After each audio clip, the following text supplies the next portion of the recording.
আল্লাহ তাআলা বলেন কুল্লু নাফসিন যায়িকাতুল মাউত, প্রত্যেকটি প্রাণকে মৃত্যুর স্বাদ আস্বাদন করতে হবে। মৃত্যু কেন? আল্লাহ তাআলা বলেন এই মৃত্যুর মাধ্যমে কিয়ামত পর্যন্ত আমাদের পৌঁছানো হবে। আল্লাহ রাব্বুল আলামিন জানায় দেন যথা সময়ে মৃত্যু হাজির হয়ে যাবে, এক মুহূর্ত বিলম্ব করবে না, এক মুহূর্ত আগেও আসবে না। আমার আপনার থেকে যখন মালাকুল মাউত আমার আপনার দেহ থেকে রূহটাকে ছিনায় নিয়ে যাবে, বাস্তবতা হলো এই দেহের দাম আছে ততক্ষণ, দেহের সাথে রূহ থাকবে যতক্ষণ। আল্লাহ না করুক কারো ক্ষেত্রে যদি এমনটা ঘটে যায়, মনে করেন এখানে হয়তো অনেকের ভাই আছে অথবা সন্তান আছে অথবা স্বামী আছে, হয়তো তার মা অথবা তার বোন অথবা তার স্ত্রী বাসার মধ্যে তার জন্য বিছানা প্রস্তুত করে রাখছে। চিন্তা করছে ছেলে আমার যখন মাহফিল থেকে আসবে এসেই যেন বিছানায় শুয়ে পড়তে পারে, বিছানা ঝেড়ে কম্বলটাকেও বিছানার উপরে ছড়ায় রাখছে। হয়তো চিন্তা করতেছে আমার ভাই এসে যেন বিছানায় দ্রুত শুয়ে পড়তে পারে, বিছানা রেডি করে রাখছে। আল্লাহ না করুন কারো ব্যাপারে যদি এমনটা হয়ে যায়, হয়তো এই জায়গা থেকে তার বাসায় যাওয়ার নসিবে হলো না, রূহটা দেহ থেকে বিচ্ছিন্ন হয়ে গেল। বলেন তো ওই মোহাব্বতের মা, স্ত্রী, বোন এই কথা বলবে নাকি আমার সন্তান অথবা আমার স্ত্রী অথবা আমার ভাই এই কথা বলবে না যে আমার ভাইয়ের দেহটা অথবা আমার স্বামীর দেহটা অথবা আমার সন্তানের এই দেহটা আগামী যে রাতটুকু বাকি আছে তার জন্য যেই বিছানা প্রস্তুত করেছিলাম ওই বিছানায় শুয়ায়া রেখে দাও? রাখবে? এটাই বাস্তবতা। এই চিন্তাটা যার মধ্যে যত বেশি, তার দুনিয়ার জীবন তত সুন্দর, আখিরাতের জীবন আরো বেশি সুন্দর। এই চিন্তাটাই শয়তান আমাদেরকে ভুলায় রাখতে চায়। শয়তান আমাদেরকে মনে করতে দিতেই চায় না যে আমরা মইরা যাব। এটাই বাস্তবতা। আপনাকে আমাকে আর ঘরের মধ্যে ঢুকাবে না, অথচ ওই ঘর আপনার টাকার বানানো, ওই খাট আপনার টাকার বানানো, তোশকটাও আপনার টাকার কেনা, কম্বলটাও আপনার টাকার কেনা, বালিশটাও আপনার টাকার কেনা। কি করবে? বলে মসজিদ থেকে ওই লাশের খাটিয়াটা নিয়ে ওর উপরে আমারে আপনারে শোয়া রাখবে। এত ঠান্ডা রাত, অন্যান্য সবাই বলবে এক কাজ করো বাকি রাতটুকু একটু ঘুমায় নাও, সকাল বেলায় লোক আসবে, ঝামেলা। এটাই হায়াত, এটাই জীবন, এটাই বাস্তবতা। আমার আপনার দেহ থেকে যখন রূহ বিচ্ছিন্ন হয়ে যাবে এই দেহের আর কোনো দাম নাই। এই জন্যই তো বলে লাশ, লা শাইউন ফীহ, যার মধ্যে কিছুই নাই। বলে ওই দেহের তো সব আছে, কিছুই নাই। কি নাই? বলে যেটার কারণে ওই দেহের এত দাম সেই রূহ আর দেহের সাথে নাই। মানুষের মূল হলো তার রূহ। দেহ এটা হয়তো পচে গলে মাটির সাথে মিশে যাবে, কিন্তু রূহ এটা অবিনশ্বর, এটা কখনো ধ্বংস হবে না। রূহ শুধু জায়গা পরিবর্তন। কেন? কারণ রূহ হলো আল্লাহ তাআলার আদেশ। কার আদেশ? জোরে বলেন। আল্লাহ যেমন চিরন্তন, এই রূহ তেমন চিরন্তন। রূহ দেখতে কেমন, ধরতে কেমন, আকার আকৃতি কেমন, রংটা কেমন, এটা মানুষের বোধগম্য হওয়ার মতো যোগ্যতা, ইলম আল্লাহ মানুষকে দেন। যেমন এই রূহ কি জিনিস কুরআনুল কারীমের মধ্যে আসছে। নবীজি সাল্লাল্লাহু আলাইহি ওয়াসাল্লামকে প্রশ্ন করা হয়েছে রূহ কি জিনিস। যখন রাসূল আকরাম সাল্লাল্লাহু আলাইহি ওয়াসাল্লাম তার নবুয়াতের খবর প্রকাশ্যভাবে সবার কাছে জানায়া দিলেন যে আমি তোমাদের কাছে আল্লাহর পক্ষ থেকে প্রেরিত একজন ব্যক্তি, আমি রাসূল, আল্লাহর রাসূল। মালি হাদার রাসূল ইয়াকুলুত তাআমা ওয়া ইয়ামশি ফিল আসওয়াক। বলে হায়রে এ আবার কেমন রাসূল? ইয়াকুলুত তাআম, এ দেখি খাবারও খায়, ওয়া ইয়ামশি ফিল আসওয়াক, এ দেখি আবার বাজারেও যায়, হাঁটাহাঁটি করে আবার বাজারেও যায়, কি ব্যাপার? এখন নিশ্চিত হওয়া দরকার আসলে সে রাসূল কিনা। কে জানতে পারবে? বলে আমাদের কাছে তো কোনো আসমানি কিতাব নাই, আমরা কোনো আসমানি কিতাবের ধারক বাহক না। আসমানি কিতাবের ধারক বাহক ওই সময় ছিল ইহুদি নাসারারা, এজন্য ওদেরকে বলা হতো আহলে কিতাব। মক্কার সর্দারেরা দুইজন ব্যক্তিকে পাঠায় দিল মদিনায়, যে যাও ওইখানে যে ইহুদি আলেমরা আছে তাদের কাছ থেকে এই বিষয়টা জেনে আসবা, কে নবী হতে পারে। এইবার তারা গিয়ে বলতেছে যে আমাদের মধ্যে একজন ব্যক্তি নিজের নবী দাবি করে, সে আসলে নবী কি নবী নয়, কেমন করে আমরা বুঝতে পারবো? আমাদেরকে একটু শিখিয়ে দাও। এইবার ওই ইহুদি আলেমরা 3টা প্রশ্ন তাদেরকে শিখিয়ে দিয়েছে। বলতেছে যাও এই 3 প্রশ্ন গিয়া ওই নবী দাবিদার লোকটাকে জিজ্ঞাসা করবা, সে যদি এই 3 প্রশ্নের জবাব দিতে পারে তাহলে সে যে নবী এ ব্যাপারে কোনো সন্দেহ নাই। এখন 3 প্রশ্ন নিয়ে তারা নবীজির কাছে হাজির। নবীজির কাছে জিজ্ঞাসা করছে, 1 নাম্বার জিজ্ঞাসা করতেছে রূহের ব্যাপারে, জুলকারনাইন তার ব্যাপারে, আর আসহাবে কাহাফের ব্যাপারে। ওরা এই 3 প্রশ্ন নিয়ে আসছে নবীজিকে জিজ্ঞাসা করছে। স্বাভাবিকভাবে প্রত্যেকদিন জিবরাইল আলাইহিস সালাম ওহী নিয়ে আসতেছেন। যখন জিজ্ঞাসা করছে নবীজি স্বাভাবিকভাবে বলছেন যে ঠিক আছে আগামীকাল বইলা দিবে। এখন আগামীকাল চলে আসছে কিন্তু ওহী আর আসে না। এভাবে তাফসীরের মধ্যে আসছে ওহী আসা বন্ধ প্রায় 15 দিন। একটু চিন্তা করেন তো, এই 15 দিন মক্কার মুশরিকেরা কি আনন্দে ছিল। আমার মনে হয় গোটা মুশরিকেরা আনন্দ করতেছিল যে শেষ, ভুয়া ভুয়া, মনে হয় নবী না। তা আল্লাহ তাআলা এক সময় জিবরাইল আলাইহিস সালামকে প্রশ্নগুলোর জবাব দিয়ে পাঠাইলেন। এর মধ্যে আমাদের জন্য একটা শিক্ষণীয় বিষয়, আল্লাহ রাব্বুল আলামিন এখানে একটা শিক্ষা আমাদের জন্য দিয়ে দিলেন। আল্লাহ তাআলা বলেন ওয়ালা তাকুলান্না লিশাইইন ইন্নী ফাইলুন যালিকা গাদা ইল্লা আইয়াশা আল্লাহ। আল্লাহ রাব্বুল আলামিন বলেন ওয়ালা তাকুলান্না লিশাইইন ইন্নী ফাইলুন যালিকা গাদা, কোন বিষয়ের ব্যাপারে আপনি এমনটা বলবেন না যে আমি এইটা আগামীকাল করব, বরং বলবেন ইল্লা আইয়াশা আল্লাহ, বরং বলবেন আল্লাহ যদি চায় আমি এইটা করব। তার মানে এই আয়াত নাজিল করে আল্লাহ রব্বুল আলামিন শিক্ষা দিলেন আমাদেরকে ভবিষ্যতের যে কোনো কর্ম করার জন্য আমরা সব সময় ইনশাআল্লাহ শব্দ ব্যবহার করব।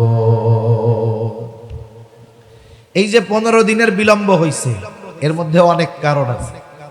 বুজুর্গানে দিন বলেন একটা কারণ হলো এইটা, যখন ওহী আসে নাই। বলেন তো এই না আসার কারণে অমুসলিম যারা, কাফের যারা খুশি হয়েছে না বেজার হয়েছে? 15 দিনে কি পরিমাণ খুশি হয়েছে। এখন 15 দিন পরে তো ওদের খুশি আকাশ চুম্বি।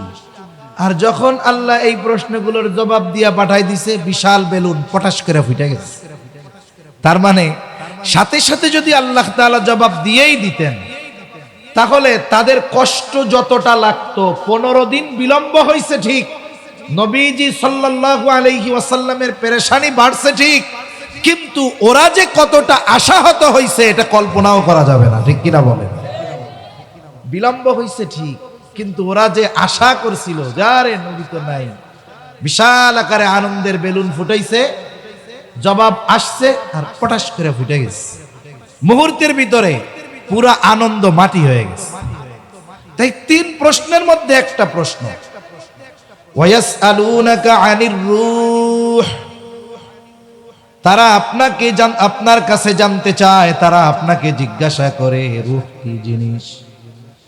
আল্লাহ তাআলা বলেন কুলির রূহু মিন আমরি রাব্বি, আপনি বলেন রূহ হলো আমার রবের আদেশ, আমার রবের প্রত্যাদেশ।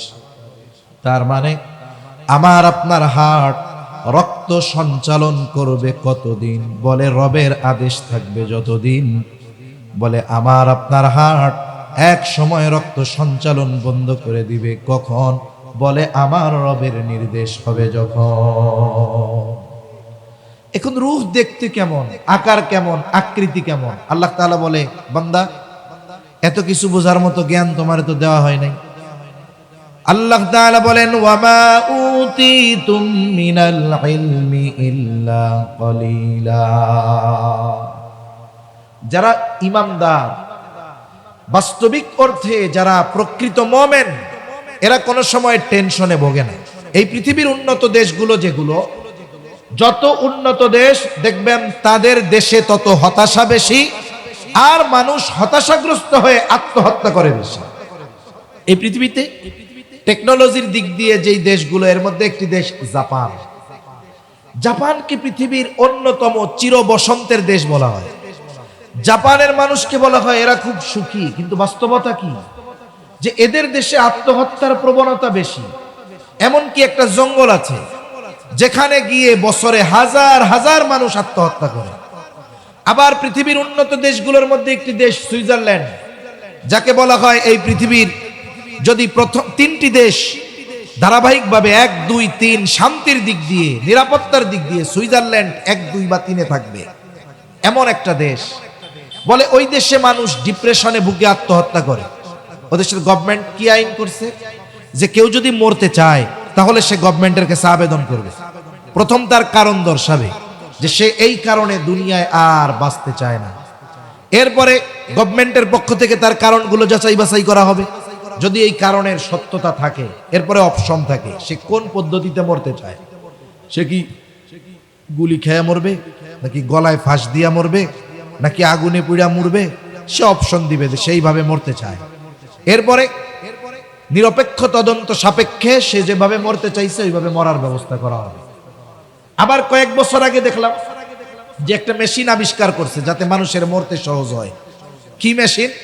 বলে এই মেশিনের মধ্যে যদি কেউ মরে তাহলে সে যে মৃত্যুর কষ্ট হইছে এটা তার হবে না। তা আমার কথা হলো, কোরআন বলেছে যে মৃত্যুর যন্ত্রণা সত্য। ওয়াজাআত সাকরাতুল মাউতি বিল হক, সাকরাতে মাউত এটা সত্য। এখন কোন ব্যক্তি ওইটার মধ্যে মরার পরে খবর দিল যে আমি মরছিলাম, কষ্ট হয় না? আলমে বরজখে আমাদের থাকতে হবে দীর্ঘকাল, তবে অনন্তকাল নয়। কতকাল থাকতে হবে এর সর্বোচ্চ সময় সীমা জানা যায় না, তবে সর্বনিম্ন সময় সীমা জানা যায়। কারণ আল্লাহ তাআলা কোরআনুল কারীমের মধ্যে জানায় দেন, ইসরাফিল আলাইহিস সালাতু ওয়াস সালামের সিংহায় ফুৎকারের মাধ্যমে এই দুনিয়ায় মানব বসতির ইতি ঘটবে। আল্লাহ তাআলা কোরআনুল কারীমের মধ্যে বলেন, ওয়ানুফিখা ফিস সূরি ফাসাইকা মান ফিস সামাওয়াতি ওয়া মান ফিল আরদি ইল্লা মান শাআল্লাহ। আল্লাহ তাআলা বলেন, প্রথমবার সিংহায় ফুৎকারের পর আসমান জমিনের মাঝে যত প্রাণী আছে, যত প্রাণ আছে, আল্লাহ তাআলা যেগুলো চান সেগুলো ছাড়া ইসরাফিল আলাইহিস সালামের সিংহায় ফুৎকারের মাধ্যমে সকলে অজ্ঞান হয়ে যাবে। তাফসীরে ইবনে কাসীরের মধ্যে এসেছে, সকলে প্রথমে অজ্ঞান হবে, এরপরে সবার মৃত্যু ঘটবে। মৃত্যুর মাধ্যমে এই পৃথিবীর সর্বশেষ মানুষটাও আলমে বরজখের বাসিন্দা হয়ে যাবে। একটা মানুষ সর্বনিম্নকাল আলমে বরজখে অবস্থান করবে। এর মেয়াদ কত সময়? বলে দ্বিতীয়বার সিংহায় ফুৎকার যখন দেওয়া হবে আবার পুনরুত্থান শুরু হয়ে যাবে। বলে এই সময় পর্যন্ত এটা হলো আলমে বরজখের সর্বনিম্ন সময়। তার মানে 2 সিংহায় ফুৎকারের মধ্যবর্তী সময়কালটা হলো আলমে বরজখে অবস্থানের সর্বনিম্ন মেয়াদকাল। দ্বিতীয়বার সিংহায় ফুৎকার দেওয়া হবে কত সময় পর? হাদিসের আলোকে তাফসীরের মধ্যে এসেছে, প্রথম সিংহায় ফুৎকারের পর কমপক্ষে 40,000 বছর পরে দ্বিতীয়বার সিংহায় ফুৎকার দেওয়া হবে। এই দৃষ্টিকোণ থেকে সর্বশেষ যেই মানুষটা এই পৃথিবী থেকে বিদায় নিবে তাকেও কমপক্ষে 40,000 বছর আলমে বরজখে অবস্থান করা লাগবে। পুনরায় সিংহায় ফুৎকারের মাধ্যমে মানুষকে পুনরুত্থিত করা হবে। আল্লাহ তাআলা বলেন, সুম্মা নুফিখা ফীহি উখরা ফাইযা হুম কিয়ামুন ইয়ানজুরুন। আল্লাহ তাআলা জানায় দেন, অতঃপর সিংহায় ফুৎকার দেওয়া হবে দ্বিতীয়বার। প্রত্যেকে তার অবস্থান স্থল থেকে উঠে দাঁড়িয়ে যাবে, তাকায় দেখতে থাকবে কি হচ্ছে এগুলো। চোখের সামনে দেখবে একেবারে কিচ্ছু নাই, ওইটাও আল্লাহ তাআলা আবার তার জায়গা থেকে উঠায় ফেলেছেন। কোরআনুল কারীমের মধ্যে আল্লাহ তাআলা সূরা ইয়াসিনের মধ্যে বলেন, ওয়া নুফিখা ফিস সূরি ফাইযা হুম মিনাল আজদাসি ইলা রাব্বিহিম ইয়ানসিলুন। আল্লাহ তাআলা বলেন, এখানে দ্বিতীয়বার সিংহায় ফুৎকার উদ্দেশ্য। দ্বিতীয়বার সিংহায় ফুৎকারের পর প্রত্যেককে তার অবস্থান স্থল থেকে উঠায়া দেওয়া হবে। শুধু তাই না, ইলা রাব্বিহিম ইয়ানসিলুন, প্রত্যেকেই তাদের রবের দিকে ছুটতে থাকবে। তার মানে মানুষেরা উঠবে, দেখবে কি হচ্ছে, ছুটতে থাকবে রবের দিকে। কিয়ামতের ময়দানে সবাই উঠে গেল, বলে ওই জায়গায় এখনো বিচার শুরু হয় নাই, কাউকে জাহান্নাম দেখানো হয় নাই, জাহান্নামে নেওয়াও হয় নাই। বলে শুধুমাত্র উঠবার পর মানুষ কতটা চিন্তিত ভীত থাকবে। নবীজি সাল্লাল্লাহু আলাইহি ওয়াসাল্লাম বলেন, কিয়ামতের দিন সকলে বিবস্ত্র অবস্থায় উঠবে, কারো গায়ে কোনো পোশাক থাকবে না। আয়েশা সিদ্দিকা রাদিয়াল্লাহু তাআলা আনহা বলেন, ইয়া রাসূলুল্লাহ, মানুষেরা কি লজ্জা পাবে না? একজন কি আরেকজনের দিকে তাকাবে না? নবীজি বলেন, ও আয়েশা, মানুষ এতটা চিন্তিত ভীত থাকবে যে একজন আরেকজনের দিকে তাকানোর কথা চিন্তাও করবে না। মানুষের অবস্থা আলমে বরজখে কেমন হবে? আমি এই কথাগুলো বাদ দিয়ে যে কথাগুলো মূল বলতে চাই সেদিকে যাওয়ার কারণে আলমে বরজখের কথাগুলো বললাম না। আলমে বরজখে যারা শাস্তি ভোগ করবে ওরা মনে করবে এটাই মনে হয় জাহান্নাম, আর যারা আলমে বরজখে শান্তিতে থাকবে ওরা মনে করবে এটাই মনে হয় জান্নাত। চিন্তা করেন, ওই মানুষগুলো যখন হাসরের ময়দানে উঠবে, যারা মনে করতেছিল কবর জগৎ এটা ছিল জাহান্নাম, হাসরের ময়দানে উঠার পর ওরাও মনে করবে আমরা মনে হয় কবর জগতে ঘুমায়াছিলাম। হাসরের ময়দানের চিন্তা তাদেরকে আলমে বরজখের আযাবের কথা ভুলাইয়া দিবে। কি বলবে তারা?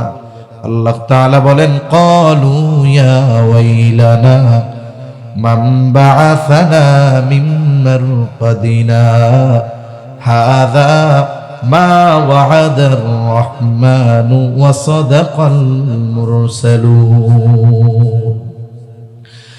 ওই মানুষেরা বলবে, হায় দুর্ভোগ, কে আমাদেরকে আমাদের অবস্থান স্থল থেকে জাগায় দিল? মান বা'আসানা, কে আমাদের জাগায় দিল?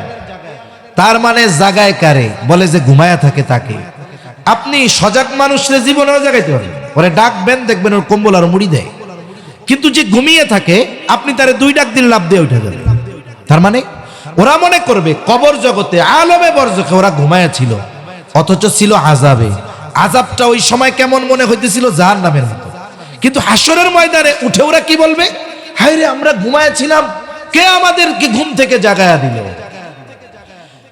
এবার মুমিনরা অথবা ফেরেশতারা বলবে, হাদা মা ওয়া'আদার রহমান, এটাই হলো দয়াময়ের সেই প্রতিশ্রুত দিবস, যেই দিবসের এক নাম হলো ইয়াউমুল হাসর। ওই দিন সকলকে একত্রিত করা হবে।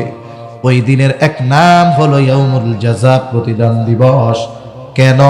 বলে ওই দিন মানুষকে তার দুনিয়ার কর্মের পূর্ণ প্রতিদান দেওয়া হবে।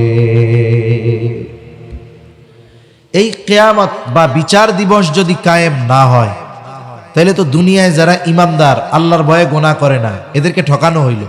কিন্তু আল্লাহ কি কাউকে ঠকান? জোরে বলেন, ঠকান? এই দুনিয়ায় যেই মানুষগুলো আল্লাহকে ভয় করে জান্নাত পাওয়ার আশায়, জাহান্নাম থেকে বাঁচার আশায় এই দুনিয়ার পাপাচার অনাচার থেকে বেঁচে থেকেছে, অন্যায় হয়ে যাবে, এই জন্য দুনিয়ার ভোগ বিলাস থেকে দূরে থাকছে, যে না কোনো পাপ করা যাবে না, সরে থাকতে হবে, পাপ থেকে বাঁচতে হবে। তাহলে যদি হাসর কায়েম না হয়, মানুষ মরার পর যদি ওটাই শেষ হয়ে যায়, তাইলে এই মানুষগুলো তো দুনিয়ায় ক্ষতিগ্রস্ত হয়ে গেল, লাভ লস হয়ে গেল তাদের। আল্লাহ তাআলা লস করাবেন না। ওই দিনই আল্লাহ তাআলা দুনিয়ার মানুষের কর্ম ভালো হোক আর মন্দ হোক তার পূর্ণ প্রতিদান দিবেন। এজন্য ঈমানদারদেরকে তাদের কর্মের প্রতি পূর্ণ প্রতিদান দেওয়ার জন্য, যারা জালেম কাফের এদেরকেও তাদের পাপের পরিপূর্ণ শাস্তি দেওয়ার জন্য কিয়ামত তথা আল্লাহর বিচারালয় প্রতিষ্ঠা হওয়া জরুরি, ঠিক কিনা বলেন? এটা আল্লাহ করবেন। মালিক ইয়াউমিদ্দিন, ওই দিনের একচ্ছত্র বিচারপতি যিনি হবেন তিনি কে? আল্লাহ। এজন্য আল্লাহ তাআলা বলেন মূলত মৃত্যুর মাধ্যমে আমাদেরকে ওই কিয়ামতের দিকে নিয়ে যাওয়া হয়। এজন্য আল্লাহ তাআলা বলেন কুল্লু নাফসিন যায়িকাতুল মাউত, প্রত্যেকটি প্রাণকে মৃত্যুর স্বাদ আস্বাদন করতে হবে। মৃত্যু কেন? আল্লাহ তাআলা বলেন এই মৃত্যুর মাধ্যমে কিয়ামত পর্যন্ত আমাদের পৌঁছানো হবে। কিয়ামতে কি হবে? আল্লাহ তাআলা বলেন ওয়া ইন্নামা তুওয়াফাউনা উজুরাকুম ইয়াউমাল কিয়ামা। আল্লাহ তাআলা বলেন কিয়ামতের দিন মানুষকে তার দুনিয়ার কর্মের পূর্ণ প্রতিদান দেওয়া হবে। মানুষ তার পাপের কারণে দুনিয়ায় যা পায় শাস্তি, এটা সামান্য, কবরে যা পাবে ওটাও সামান্য, মূলটা তাকে দেওয়া হবে আখিরাতের ময়দানে, ঠিক কিনা বলেন? ঈমানদার ভালো কাজ করার জন্য, পাপ থেকে বেঁচে থাকার জন্য দুনিয়ায় যতটুকু পায় ওটা সামান্য, কবরে তাকে যতটুকু আরামায়েশ দেওয়া হবে ওটা সামান্য, অনন্তকালের কল্পনাতীত আরাম আয়েশের জান্নাত তাকে দেওয়া হবে কিয়ামতের পরে, ঠিক কিনা বলেন? আল্লাহ তাআলা বিচারালয় কায়েম করবে আমাদের বিচার করার জন্য। ওই দিনের অবস্থা কেমন হবে? সব বিষয়গুলো নিয়ে তো বলার মতো সময় সুযোগ নাই, একটা দুইটা বিষয় শুধু বলি। দেখুন, কিয়ামতের ময়দানে সব মানুষকে আল্লাহ তাআলা বিচার করবেন, শাস্তি দিবেন, সাথে সাথে দুনিয়ার পরিপূর্ণ কর্মের খবর আল্লাহ তাকে জানাবেন। হাসরের ময়দানে কয়েকটা মুহূর্ত হবে মানুষের জন্য সবচাইতে চিন্তার। যখন ওই বিষয়গুলোর ঘোষণা দেওয়া হবে, পুরা হাসরের ময়দান পিনপতন নীরব হয়ে যাবে। একটা সময় হলো যখন মানুষকে আমলনামা দেওয়ার ঘোষণা দেওয়া হবে, দুনিয়ার কর্মের ফলাফল জানানোর ঘোষণা দেওয়া হবে। এই টাইমে সবাই নিস্তব্ধ নীরব, কারণ এই আমলনামা ফলাফল পাওয়ার পরে নির্ভর করতেছে যে তার অবস্থাটা কোথায় হবে। যেমন একজন পরীক্ষা দিল, মোটামুটি যা পরীক্ষা দেয় দিক, ভালো পরীক্ষা দেওয়ার পরেও যেই দিনটা পরীক্ষার রেজাল্ট দিবে, বলেন তো স্টুডেন্ট যত ভালো অ্যান্সার করুক না কেন, এরপরেও তার মধ্যে ভয় থাকে কি থাকে না? না জানি নিজের অজান্তে কোথায় ভুল হয়ে গেল, কত পেরেশান, কত চিন্তা, সারা রাত ঘুম নাই, পেরেশানিতে চিন্তা করে রেজাল্ট শিট কি আসে না হয়, এই একটা চিন্তা তার মধ্যে থাকে। ওই সময় তো আল্লাহ রেজাল্ট দিবে। প্রত্যেকটা মানুষের কর্ম দুনিয়ায় যা করেছে সব জানানো হবে। আল্লাহ ঘোষণা দিবেন যখন আমলনামা দেওয়া হবে, আল্লাহ তাআলা আমলনামাগুলো ছেড়ে দিবেন, একেবারে যার আমলনামা যথাযথভাবে তার কাছে পৌঁছায়া যাবে। কত সুন্দর আধুনিক সিস্টেম! আপনি যদি চান আপনার ফ্রেন্ড লিস্টে যত ফ্রেন্ড আছে, আপনার মেসেজগুলো একসাথে ফরওয়ার্ড করে সব বন্ধুর কাছে পৌঁছায় দিতে পারেন। পারেন কি পারেন না? পারেন। আল্লাহ তাআলা এই সমস্ত জ্ঞান মানুষকে দিয়েছে। আল্লাহ তাআলার কাছে এটা সহজ। কিয়ামত পর্যন্ত যত মানুষ আসবে সবার আমলনামা আল্লাহ রেডি করে রাখতেছেন, যথাসময়ে হাতে পৌঁছিয়ে দেওয়া হবে। যখন এই ঘোষণা দেওয়া হবে, পিনপতন নীরব, সবার চিন্তা কোন মতে আমলনামাটা ডান হাতে যদি পেয়ে যাই তাহলে তো বেঁচে গেলাম। আমলনামাগুলো ডান হাতে কেউ পাবে, কেউ বা বাম হাতে পাবে। ডান হাতে যারা আমলনামা পাবে সামনাসামনি আমলনামা দেওয়া হবে, আর যারা বাম হাতে আমলনামা পাবে বাম হাতটাকে বুক চিরে পেছন দিকে নেওয়া হবে। এরপরে বাম হাতের মধ্যে আমলনামা দেওয়া হবে। তার মানে যারা বাম হাতে আমলনামা পেল এরা ব্যর্থ, ডান হাতে যারা আমলনামা পেল এরা সফল।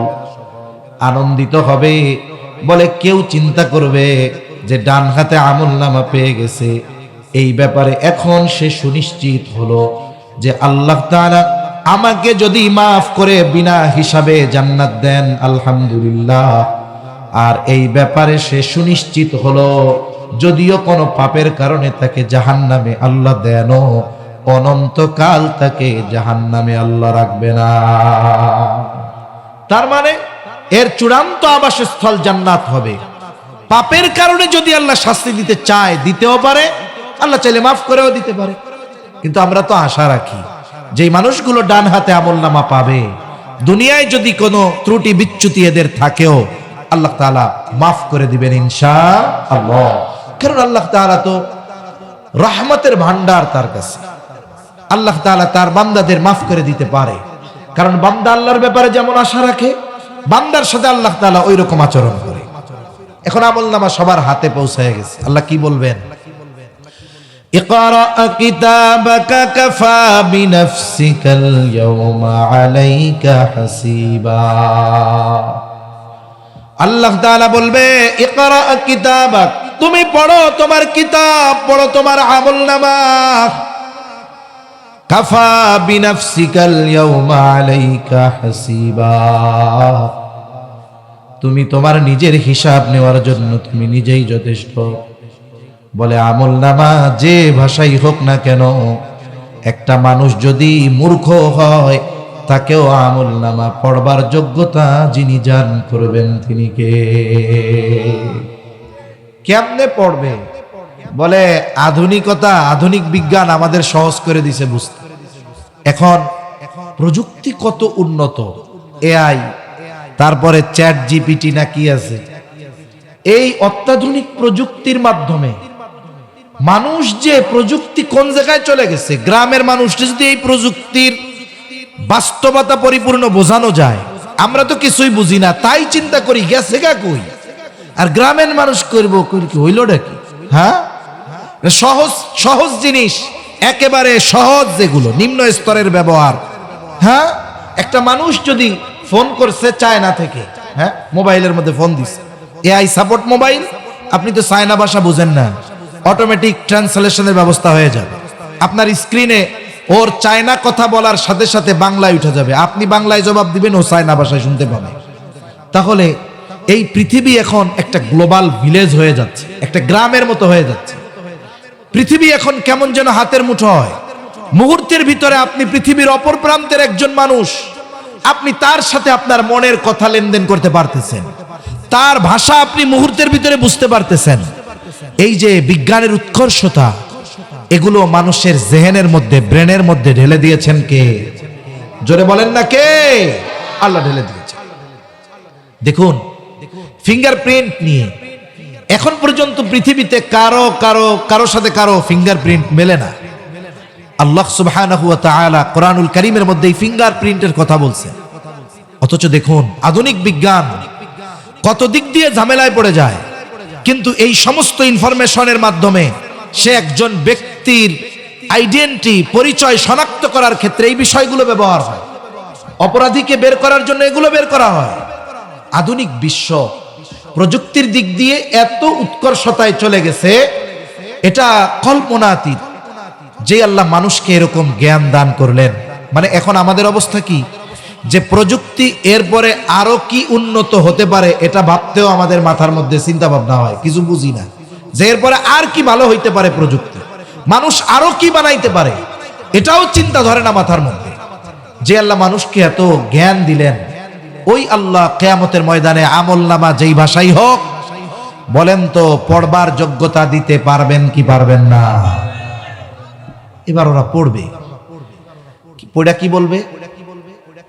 মালি হাযাল কিতাব লা ইউগাদিরু সাগীরাতান ওয়ালা কাবীরাতান ইল্লা আহসাহা।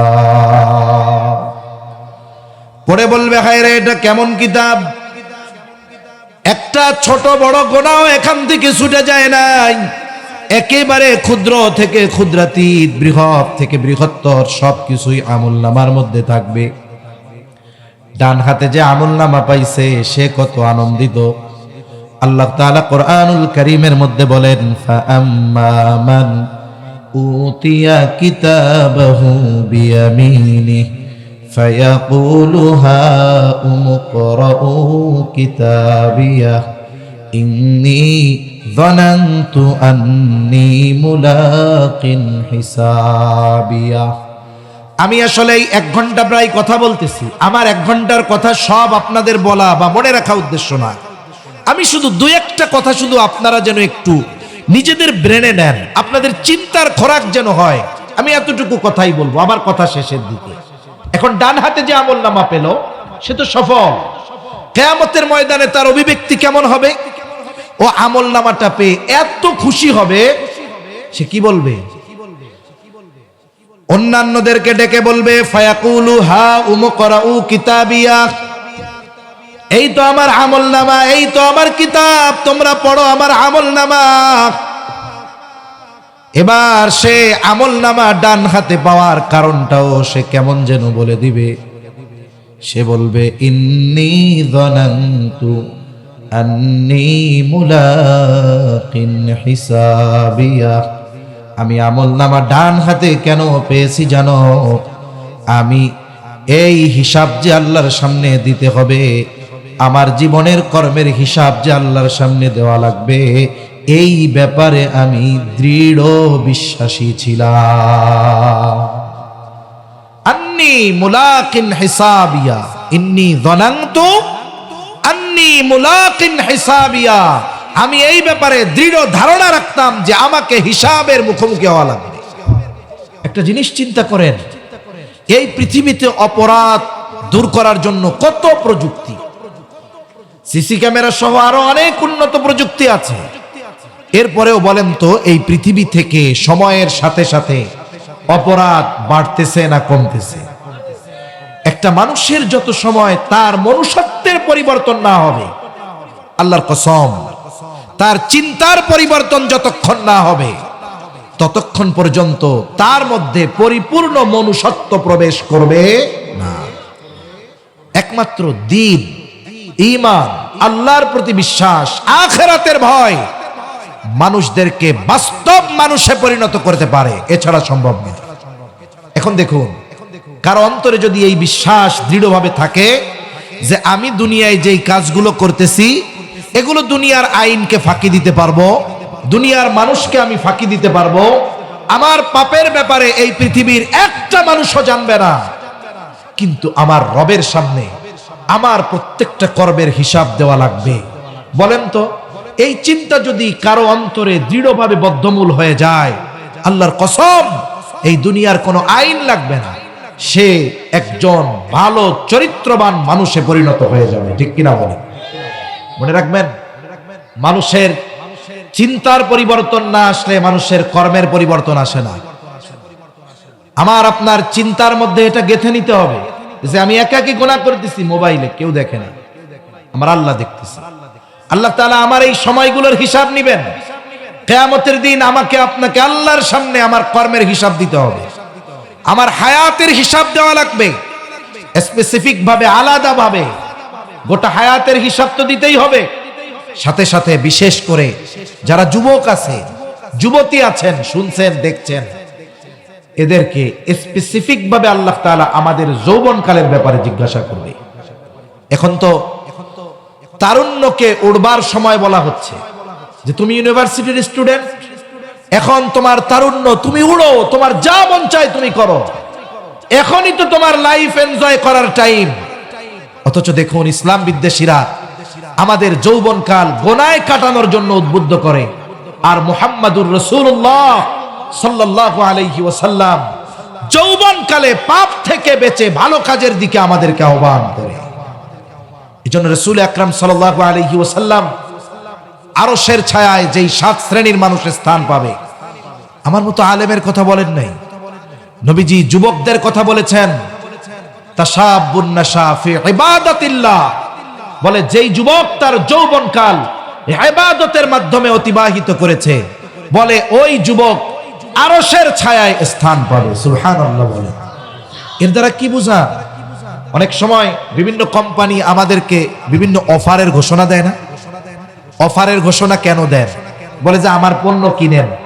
এখন ডাইরেক্ট পণ্য কিনতে বললে তো 10 জনে কিনবে না, কিন্তু যখন অফার ঘোষণা দেয় যে এই পণ্যটা কিনলে লটারি আছে, র্যাফেল ড্র আছে, কুপন কিনতে পারবেন, পুরস্কার পাবেন, এ কথার দ্বারা এটাই বোঝায় যে তুমি আমার পণ্যটা কিনো। নবীজি যুবকদের আগে অফারের ঘোষণা দিয়ে বোঝাচ্ছেন যে শোনো, এ যৌবন কাল, এটা এমন সময় নয় যে তোমার যা মন চায় তুমি করবা, বরং তুমি যৌবন কালটা ইবাদতের মাধ্যমে কাটাও। লাভ কি হবে বলেন তো? একজন যুবক মানুষ যখন গভর্নমেন্ট জবে ঢুকে, মনে করেন আর্মির চাকরি করতেছে, সে 20 বছর থেকে 50 বছর পর্যন্ত সার্ভিস দিল। এই যে তার যৌবন কাল, একেবারে জীবনের সবচাইতে যেই সময়টা তার মধ্যে স্পিরিট ছিল, এটা সে গভর্নমেন্ট জব করে কাটাইছে, সার্ভিস দিয়ে কাটিয়েছে। সে যদি যথাযথভাবে তার দায়িত্ব পালন করে, 50 বছরে যখন সে অবসরে যাবে, বলেন তো গভর্নমেন্ট তারা কি খালি হাতে পাঠিয়ে দিবে না? তাকে হিউজ পরিমাণ টাকা দিবে, সাথে সাথে প্রতি মাসে তার যে বেসিক বেতনটা ওই সময় থাকবে, এটা তাকে পেনশন হিসাবে দেওয়া হবে। তাহলে বোঝা গেল কর্মকালীন সময় যদি সে যথাযথভাবে কর্ম করে, বৃদ্ধকালীন সময় বৈশা বৈশা ফ্যাসিলিটি পাবে। হাদিসের মধ্যে আসছে, কোন ব্যক্তি যদি সুস্থ অবস্থায় কোনো আমল ধারাবাহিকভাবে করে, এখন অসুস্থ হয়ে গেছে, বুড়া হয়ে গেছে, করতে পারে না, আগে নফল ইবাদত করতো, রোজা রাখতো কন্টিনিউ, এখন সে বার্ধক্যে উপনীত হয়ে গেছে, করতে পারে না, কিন্তু তার আফসোস, আহারে সুস্থ যখন ছিলাম, যুবক যখন ছিলাম, তখন আমরা কত কিছু করেছি, এখন তো পারতেছি না। এই যে এটারও দাম আল্লাহ তাআলার কাছে অনেক। এই জন্য কি হবে বলে, কিয়ামতের ওই দুনিয়ার ওই বার্ধক্যকালীন সময় আল্লাহ সুবহানাহু ওয়া তাআলা ওই ব্যক্তিকে সুস্থকালীন সময়ে যৌবনকালে যেই ইবাদতগুলা করত, ওই ইবাদতের সমপরিমাণ সওয়াব না কইরাই আল্লাহ রাব্বুল আলামিন তাকে দিয়ে দিবে। সুবহানাল্লাহ। একটু জিনিস চিন্তা করে দেখেন যে আমাদের অবস্থা কোথায় গেল, অথচ আমরা এই যৌবনকালটাকে আমরা গুনার জন্য নির্ধারণ করে দিয়েছি। আমরা মনে করি আমরা যখন বৃদ্ধ হয়ে যাব তখন আমরা ইবাদত করব। আমি একটা লেখা আপনাদের একটু পড়ে শোনাবো, একটু শুনেন। অনেক যুবক ভাই আছে, আমরা তো 18 বছরের আগ পর্যন্ত মনে করি এটারে ফিডারে খাওয়াইতে হবে, এটা কিশোর, এটা যখন অপরাধ করে তখন 18 বছর বয়সের কম হওয়ার কারণে গুরুতর অপরাধটাও তার জন্য লঘু অপরাধে পরিণত হয়ে যায়, ঠিক কিনা বলে? মনে রাখতে হবে, ইসলামের সলিউশন হলো, একটা ছেলে সর্বশেষ প্রাপ্তবয়স্ক হওয়ার সময়সীমা হলো আরবি হিসাবে 15 বছর, এটা ইংরেজি হিসাবে হয় 14 বছর 7 মাস। তার মানে একটা ছেলের যখন 14 বছর 7 মাস, খ্রিস্টীয় তারিখ হিসাবে তাকে আর নাবালক বলার কোনো সুযোগ ইসলাম রাখে নাই, সে তখন প্রাপ্তবয়স্ক একজন মানুষ। এখন দেখুন আমাদের দেশে আমরা মনে করি 14 সাড়ে 14 বছর এটা নাবালক, কিন্তু শরীয়তের নীতিমালা ও বালক হয়ে গেছে। 12 বছরেও বালেক হতে পারে, 13 বছরেও হতে পারে, 13.5তেও হতে পারে, 14তেও হতে পারে, কিন্তু আমরা আমাদের এই সময়গুলাকে মনে করি যে এখনো সে শিশু মানুষ। কিন্তু ইসলাম যাদের হাতে বিজয় হয়েছে, রাসূল আকরাম সাল্লাল্লাহু আলাইহি ওয়াসাল্লাম যখন দাওয়াত দিয়েছেন, মুসলমান যারা ছিল প্রথম অবস্থায় 50 বছরের উপরে বয়স ছিল অল্প কয়েকজনের, এরপরে 35-এর উপরে ছিল তার চেয়ে একটু বেশি। নবীজি যখন মক্কায়, তখন সবচাইতে বেশি মুসলমান যারা ছিল তাদের বয়স ছিল সব 20-এর নিচে, 20 বছরের নিচে তারা মুসলমান সবাই। কোথায় বলো? ওই মক্কার মধ্যে। একটু চিন্তা করেন, নবীজির ইন্তেকালের সময় রাসূল আকরাম সাল্লাল্লাহু আলাইহি ওয়াসাল্লামের অনেক সাহাবী আছে যাদের হাদিস আমরা শুনি, ইন্তেকালের সময় বয়স ছিল 12 বছর, 13 বছর, 14 বছর, এরকম ছিল। রাসূল সাল্লাল্লাহু আলাইহি ওয়াসাল্লামের 2 জন সাহাবী, ছোট বাচ্চা মুআজ আর মাআওয়াজ, আমরা তাদের ঘটনা শুনি। 13-14 বছর 2 ভাইয়ের কোথায় গেছে? বদরের যুদ্ধে গেছে। কয় জনের বিরুদ্ধে? 1000-এর বিরুদ্ধে 313 জন। বলে এই 313 জনের মধ্যে এইরকম ছোট ছোট 13-14 বছরের 2 জন। আর আমরা তো আমাদের 13 বছরের বাচ্চাকে বাসা থেকে বাজারে 1 কেজি চিনিও আনতে ভয়ে পাঠাই না, যে কি অবস্থা হয়ে যাবে। অথচ চিন্তা করেন, মুহাম্মদ বিন কাসেম এই উপমহাদেশে আসছে, বয়স ছিল তার 17 বছর, সেনাপতি হিসাবে আসছিলেন। রাসূল আকরাম সাল্লাল্লাহু আলাইহি ওয়াসাল্লামের নাতি বলা হয় ওসামা ইবনে যায়েদ রাদিয়াল্লাহু তাআলা আন। হায় হায়, 16-17 বছর বয়সে তাকে একটা সেনাবাহিনীর প্রধান বানায় দেওয়া হয়েছে। তাহলে আমরা আমাদের এই 16, 17, 18 এই কৈশোর আর যৌবনকালীন সময়টা আমরা মনে করি ফুর্তির সময়। আসলে এই সময়টা হলো নিজেকে গড়ে তোলার সময়, ঠিক কিনা বলেন? এজন্য এই চিন্তা আমাদের রাখতে হবে। যৌবনের তাড়নায় অপরাধের ইচ্ছা হবে, কিন্তু এ চিন্তাও রাখতে হবে যে আমাকে আমার আল্লাহ দেখতেছে, আমার কর্মের হিসাব আমাকে আল্লাহর কাছে দিতে হবে। শয়তান বলবে একটু গোনা করেই ফেল, একটু স্বাদ নে, 2 দিন পরে তওবা করে ফেলিস। এই চিন্তা করে যারা গোনার দিকে অগ্রসর হবে আস্তে আস্তে, এক সময় পাপ থেকে ফিরে আসা তাদের জন্য কঠিন হবে, ঠিক কিনা বলেন? আমি যে কথা বলতেছিলাম যে ডান হাতে আমলনামা যিনি পাবেন কিয়ামতের ময়দানে, উনি পাওয়ার এই একটা কারণে উনি বলবে ইন্নী যানানতু আন্নী মুলাকিন হিসাবিয়া, আমি এই ব্যাপারে দৃঢ় ধারণা রাখতাম, বিশ্বাস রাখতাম যে আমাকে আমার কর্মের হিসাব কার সামনে দেওয়া লাগবে। সূরা কিয়ামা খুলে ওই সূরা খুলেন হাক্কা, দেখেন এরপরে একটা কথাই তার আছে যে আমি এই ব্যাপারে দৃঢ় বিশ্বাসী যে আমার কর্মের হিসাব আল্লাহর সামনে দেওয়া লাগবে। তার মানে যেই ব্যক্তি তার জীবনের কর্মের হিসাব আল্লাহর সামনে দেওয়া লাগবে এই চিন্তা করবে, তার বাকি সব কর্ম আশা করা যায় ভালো হয়ে যাবে। আবার যে বাম হাতে আমলনামা পাবে কি আফসোস করবে। কেউ ক্ষমতা পেয়ে বাহাদুরি করে, কেউ সম্পদের বাহাদুরি করে, কেউ সন্তানের বাহাদুরি করে। বাম হাতে আমলনামা পাওয়া ব্যক্তি বলবে ওয়া আম্মা মান উতিয়া কিতাবাহু বিশিমালিহি ফায়াকুলু ইয়া লাইতানি লাম উতা কিতাবিয়া ওয়া লাম আদরি মা হিসাবিয়া ইয়া লাইতাহা কানাতিল কাদিয়া মা আগনা আন্নি মালিয়া হালাকা আন্নি সুলতানিয়া। বাম হাতে আমলনামা পাওয়া ব্যক্তি বলবে ইন্নী যানানতু আন্নী, সে বলবে হায় দুর্ভোগ, ইয়া লাইতানি লাম উতা কিতাবিয়া, আমি যদি আমার এই কিতাব না পাইতাম কতই না ভালো হতো, আমি যদি আমার হিসাবটা না জানতাম কতই না ভালো হতো। ওয়া আম্মা মান উতিয়া কিতাবাহু বিশিমালি ফায়াকুলু ইয়া লাইতানি লাম উতা কিতাবিয়া ওয়া লাম আদরি মা হিসাবিয়া। এবার সে আফসোস করবে দুনিয়ার পাওয়ারের, ক্ষমতার, টাকা পয়সার। সে প্রথমে বলবে ইয়া লাইতাহা কানাতিল কাদিয়া, ওই যে প্রথমবার একবার বলেছিলাম ওই মৃত্যুই যদি আমার চূড়ান্ত মৃত্যু হতো কতই না ভালো হতো। মা আগনা আন্নি মালিয়া, হায়রে আমার কত সম্পদ ছিল, আমার সম্পদ আমার কোনো কাজে আসলো না।